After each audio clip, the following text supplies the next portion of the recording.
Hello दोस्तों, आप सबका स्वागत है मेरे यूट्यूब चैनल पर।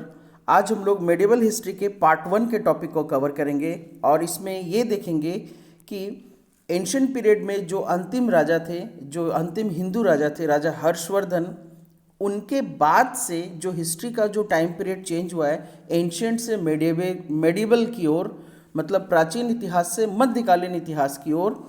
तो मध्यकालीन इतिहास को किस प्रकार से पढ़ा जाए ताकि वो अच्छी तरीके से समझ में आ जाए। तो पहले आप लोग को दिखाते हैं मध्यकालीन इतिहास या मेडिवल हिस्ट्री को कितने पार्ट में डिवाइड किया गया है। फर्स्ट पार्ट है, क्योंकि हम लोग मेडिवल हिस्ट्री को invasion from Arabs, Ghaznavis and घोरी के रूप में देखते हैं। ये जो अरबों का आक्रमण होता है हमारे देश में, वहाँ से मेडिवल पीरियड की शुरुआत मानी जाती है। फिर नेक्स्ट है, इसके बाद जो नए किंगडम्स है, जो हमारे देश के जो लोकल न्यू किंगडम्स अराइज हुए, जिसमें राजपूत किंग्स आए, पाला डायनेस्टी आया, राष्ट्रकूटाज आया, विजयनगर किंगडम वगैरह, इसके बारे में पढ़ेंगे। ये पार्ट 2 होगा। और पार्ट 3 में दिल्ली सल्तनत होगा। ये दिल्ली सल्तनत में जो स्लेव डायनेस्टी होगा, Khalji dynasty, Tughlaq dynasty, Sayyidi dynasty and Lodi dynasty. इसके बाद जो फोर्थ वाला पार्ट होगा, क्योंकि इसके बाद आता है मुग़ल एम्पायर। तो मुग़ल एम्पायर में कितने लोग रहते हैं, बाबर, हुमायूं, अकबर, जहांगीर, शाहजहां, औरंगजेब, और लास्ट में डिक्लाइन ऑफ मुगल्स, क्योंकि मुगल्स के डिक्लाइन के साथ ही साथ हमारा राइजिंग ऑफ ब्रिटिश होता है। मुग़ल के डिक्लाइन के साथ मेडिवल पीरियड का एंड हो जाता है और राइज ऑफ ब्रिटिश के साथ साथ मॉडर्न हिस्ट्री का स्टार्टिंग हो जाता है।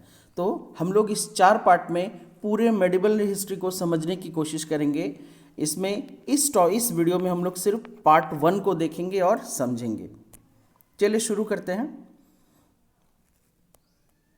Attack from outsiders, that means Arabs, Ghaznavis and Ghors. इसके पहले हम लोगों ने देखा हमारे इंडियन किंग्स जितने भी हुए वो आपस में इतनी लड़ाई करते थे कि ये लोग आपस में ही, इनके अंदर एकता की कमी थी और एक दूसरे के ऊपर लड़ाई करके ये एक दूसरे को इतना कमज़ोर कर चुके थे कि जिसने रास्ता खोल दिया बाहर वालों को अंदर आने का।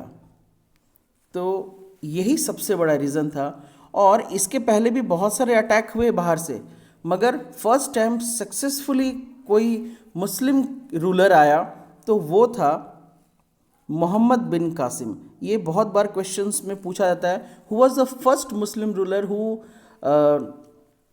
Settle a rule in India. तो वो है मोहम्मद बिन कासिम। इसके पहले बहुत सारे आए मगर वो सक्सेसफुली रूल नहीं कर पाए। First Muslim ruler, that is Mohammed bin Qasim, attacked successfully in India in 712 AD। यहाँ तक AD आ चुका है। And he defeated the Brahmin king Raja Dahir of Sindh. ये याद रखना होगा कि मोहम्मद कासिम ने किसको हराकर कब्जा किया था सिंध पर, तो वो था राजा दाहिर। ये सिंध हो गया पाकिस्तान वाला एरिया। मैं फिर से बता दूं, उस समय सिंध, पाकिस्तान, अफगानिस्तान, इन सब का बहुत सारा पार्ट वो इंडिया का ही पार्ट था, अभी तक वो अलग पार्ट नहीं हुआ। तो उस जगह पर राजा दाहिर राज करते थे और उसको हराकर फर्स्ट टाइम मुस्लिम रूलर जो मोहम्मद बिन कासिम थे वो आए थे और इनको वहाँ के खलीफा का पूरा पूरा सपोर्ट था। यहाँ पर मोहम्मद बिन कासिम ने बहुत सारे गलत काम किए।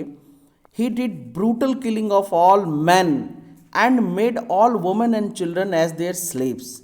यहाँ से ये शुरुआत हुई। इसने जितने भी लड़ाई के बाद जितने भी मैन थे उन सबको पूरे राज्य का ढूंढ ढूंढ कर मारा और जितने भी वुमन और बच्चे थे उन सबको स्लेव्स बना लिया। And started forcefully conversion to Muslim in the Sindh area. और इस जगह पर ये फर्स्ट टाइम से फोर्सफुली कन्वर्जन स्टार्ट किया था। He established caliphate rule, that means ये खलीफा का जो रूल होता है ये स्टार्ट किया throughout the Sindh. And he died in 715 AD। He was also defeated in the north. इसने ऐसा नहीं कि इंडिया में कोशिश नहीं की, defeated in the north by Bappa Rawal, ये गुहिला डायनेस्टी के थे, नागभट्ट 1 गुज्जर डायनेस्टी के थे और विक्रमादित्य 2 चालुक्य डायनेस्टी के थे साउथ में।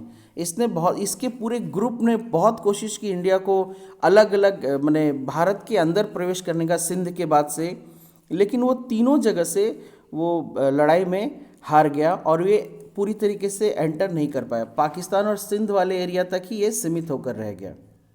चलिए, ये अरब का था। नेक्स्ट हम लोग पढ़ेंगे वो है गजनवी। तो गजनवी के बारे में थोड़ा सा पढ़ेंगे। ये अराउंड 1100 AD की बात है। He belongs to the Persian Muslim community and he was the son of Sabukdin, founder of Ghaznavi dynasty. बहुत बार ये क्वेश्चन पूछा गया है, who is the father of who is the founder of Ghaznavi dynasty. तो गजनवी डायनेस्टी का founder Sabukdin थे। ये पर्शियन मुस्लिम कम्युनिटी से बिलोंग करते थे। After the death of his father he became the sultan and he captured Iran, Iraq and Afghanistan, and he was very much attracted by the wealth of India. So from 1001 to 26 AD he invaded numerous times in North India. ये हमारे हिंदुस्तान या भारत या आर्यावर्त के जो wealth था, क्योंकि उसमें तक लोग बहुत वेल्दी थे, बहुत ही प्रॉस्परस थे, उसके लालच में आया था और उसने लगभग 26 साल तक बहुत बार लूटपाट किया। And rivalry and lack of unity among the Indian rulers made his task easy. मैंने पहले ही बोला कि हमारे जो लोकल रूलर्स थे, रीजनल रूलर्स थे, इनके आपस की दुश्मनी और एक दूसरे पर हमेशा हमला करते रहना, इससे आपस में कमज़ोर भी हो गए और साथ ही साथ इनके बीच का एकता भी पूरी तरीके से ख़त्म हो गया। और यही आपस की दुश्मनी ने बाहर के लोगों को घर के अंदर घुसने का पूरा मौका दिया। He defeated Raja Jaipal and conquer the Kabul valley, Gandhara and west Punjab. ये यहाँ से स्टार्ट किया।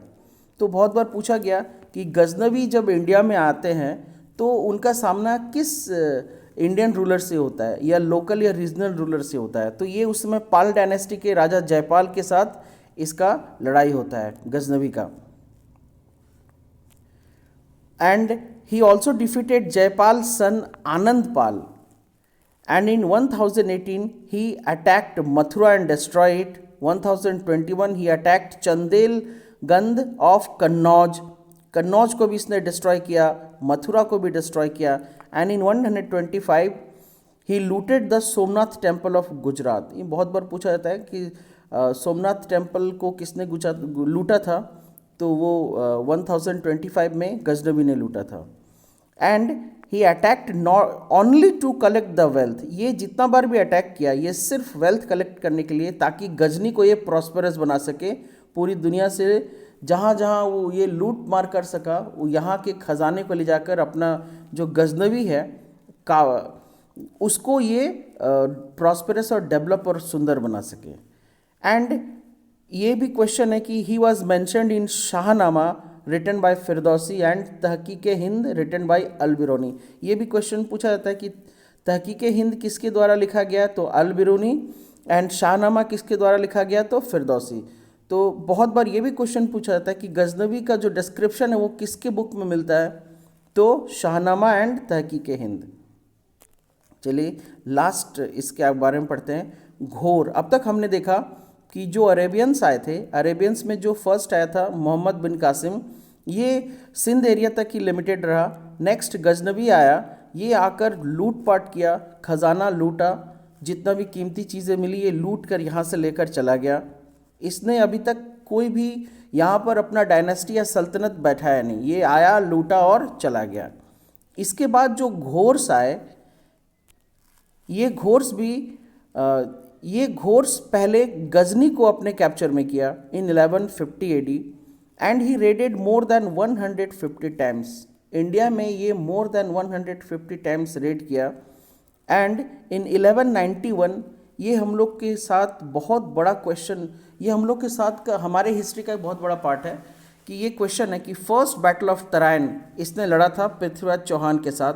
ये हमारे देश का बहुत बड़ा मतलब एक टर्निंग पॉइंट था, क्योंकि ये ऐसा फर्स्ट मुस्लिम रूलर था जिसने हमारे देश के अंदर अपना रूल को माने इस्टेब्लिश करने की इच्छा जताई थी, और ये रूल करने के नाम पर ये अपना एक स्लेब छोड़ कर गया था। हम लोग इसके बारे में पढ़ेंगे, लेकिन ये याद रखना होगा कि 1191 में फर्स्ट बैटल ऑफ तराइन हुआ था, जिसमें पृथ्वीराज चौहान पार्ट किया था और पृथ्वीराज चौहान जीत गया था। जीत कर इसको भगा दिया था। लेकिन जस्ट एक साल के बाद 1192 में फिर से सेकंड बैटल ऑफ तराइन होता है, जिसमें पृथ्वीराज चौहान हार जाता है और कन्नौज पर घोर्स का पूरा कब्जा हो जाता है। ये क्वेश्चन भी है, आपको याद भी रखना होगा कि फर्स्ट बैटल ऑफ तराइन में पृथ्वीराज चौहान जीतता है और सेकंड बैटल ऑफ तराइन में पृथ्वीराज चौहान हार जाता है और मोहम्मद घोर या घोरी इसके अंडर में कन्नौज आ जाता है। फिर इन 1206 में ही रिटर्न टू गजनी, वो वापस चला जाता है और अपना जो गुलाम होता है स्लेब कुतुबुद्दीन ऐबक को छोड़कर चला जाता है। तो कुतुबुद्दीन ऐबक को दिल्ली का सल्तनत मिलता है first time after the death of after his death, मतलब मोहम्मद घोरी के डेथ के बाद से Qutubuddin Aibak declared himself sultan of Delhi sultanate. जब मोहम्मद घोर मर जाता है, चूँकि ये उसका स्लेब था, तो ये मोहम्मद घोर के मरने के बाद ये खुद को सुल्तान डिक्लेयर कर देता है। और बहुत सारे बुक्स में स्लेव डायनेस्टी को मामलुक डायनेस्टी भी बोलते हैं, तो आप लोग कंफ्यूज मत होइएगा। मामलुक एक अरबी वर्ड है, उसका मतलब भी होता है गुलाम। And he founded the slave dynasty and established Delhi Sultanate period. ये इसके बाद जो सल्तनत काल आता है, सल्तनत पीरियड आता है, ये घोर्स के बाद ही आता है और सल्तनत पीरियड को स्टार्ट करने वाला होता है कुतुबुद्दीन ऐबक। चलिए, इस टॉपिक में इतना ही। हम लोग मिलते हैं फिर से नेक्स्ट वीडियो में पार्ट 2 के साथ। आशा करता हूँ आप लोग को मेरे द्वारा दिया गया इन्फॉर्मेशन पसंद आया होगा। अगर पसंद आए तो लाइक, सब्सक्राइब और शेयर ज़रूर कीजिएगा। मिलते हैं अगले वीडियो में, तब तक के लिए जय हिंद, धन्यवाद, अपना ख्याल रखें।